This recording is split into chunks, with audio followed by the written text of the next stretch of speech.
এদিকে জ্বালানি তেল কিনতে রাতেও রাজধানীর ফিলিং স্টেশনগুলোতে রয়েছে লম্বা লাইন। এ নিয়ে আরও বিস্তারিত জানাতে রাজধানীর মোহাম্মদপুর এলাকা থেকে যুক্ত আছেন সহকর্মী রাব্বি আল রাহিদ।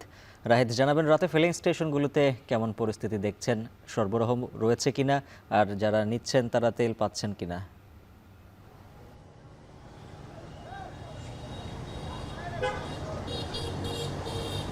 উজ্জ্বল, দেখছেন যে এই মুহূর্তে আমি রয়েছি মোহাম্মদপুরের আসাদ গেটের একটি ফিলিং স্টেশনে এবং এই স্টেশনে এখন বর্তমানে মধ্যরাত প্রায় 12টা সাড়ে বারোটা পেরিয়ে গেছে, বাট এই সময়ে প্রচুর পরিমাণে ভিড় লক্ষ্য করা যাচ্ছে। ভিড় বলতে এখানে গাড়ির একটি লম্বা সারি রয়েছে এবং এই লম্বা সারিতে শুধু আপনার মোটর বাইক থেকে শুরু করে আপনার সাধারণ যেসব গাড়িগুলো রয়েছে, বিশেষ করে প্রাইভেট কারগুলো রয়েছে,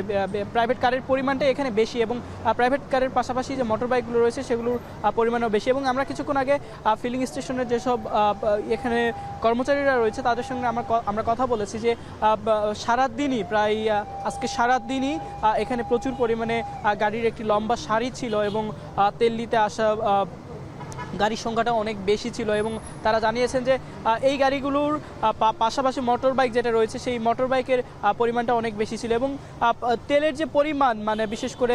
আমি বলেছিলাম যে ঘাটতি ছিল কিনা, আসলে তেলের কোনো ঘাটতি ছিল না, তেল যথেষ্ট পরিমাণে ছিল এবং দামের ক্ষেত্রে কোনো হেরফের হয়নি। তবে যেহেতু একটা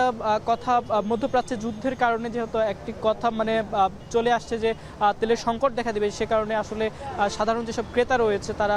তেল কিন্তু হুমড়ি খেয়ে পড়ছেন। এবং পাশাপাশি আরেকটি কথা আপনাকে জানিয়ে রাখি যে গত কয়েকদিন, বিশেষ করে মধ্যপ্রাচ্যের যুদ্ধের যে 10 দিন পেরিয়ে গেছে, 10 দিন পেরোনোর মাঝে কিছুদিন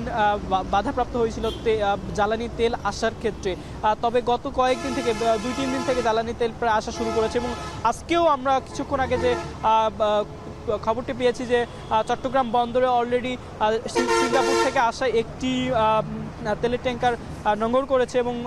সেই তেলের ট্যাঙ্কারে প্রায় 27,000 মেট্রিক টন তেল রয়েছে এবং পাশাপাশি আরও 4টি ট্যাঙ্কার চট্টগ্রাম বন্দর আসার কথা, যেগুলোতে প্রায় 1.5 লাখ টন তেল থাকার কথা। এবং পাশাপাশি যদি আমি আপনাকে বলি যে ভারত এবং চীন থেকেও ভারত এবং চীন উভয় দেশই বাংলাদেশকে জ্বালানি তেল দেওয়ার কথা জানিয়েছে, আশ্বাস দিয়েছে। বিশেষ করে আজকে অর্থমন্ত্রী আমির খসরু মাহমুদ এবং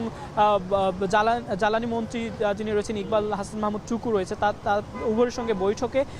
তারা এই ধরনের আশ্বাস দিয়েছেন যে বাংলাদেশের যে এই জ্বালানি তেলের সংকট, এই সংকটটি মেটাতে তারাও সাহায্য করবে বাংলাদেশকে। এবং পাশাপাশি এখন বর্তমানে যে পরিস্থিতি আমরা দেখছি যে ধীরে ধীরে যে জ্বালানি তেলের সংকটের মধ্যে যে একটা শঙ্কা ছিল, বিশেষ করে সাধারণ ক্রেতাদের, যে এই শঙ্কাটি ধীরে ধীরে কেটে যাচ্ছে এবং ধীরে ধীরে এই যে লাইনগুলো ধীরে ধীরে হয়তো বা আগামীকাল থেকে অথবা পরশু থেকে এই লাইনগুলো ধীরে ধীরে কমতে থাকবে। আমরা এতটুকুই আসলে দেখতে পারলাম। এবং আমি আপনাকে যদি বলি যে আজকে পুরো রাজধানী জুড়ে, বিশেষ করে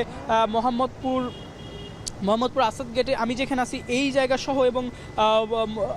নিউ মার্কেট সহ এবং রাজধানীর বিভিন্ন জায়গাতে আমরা ঘুরেছি এবং দেখেছি যে সেম একই ধরনের গাড়ির সারি দেখা গিয়েছে, যারা প্রায় দীর্ঘ সময় ধরে এখানে অপেক্ষা করছেন জ্বালানি তেল নেওয়ার জন্য। উজ্জ্বল, এই ছিল রাজধানীতে জ্বালানি তেলের সংকট নিয়ে সর্বশেষ পরিস্থিতি।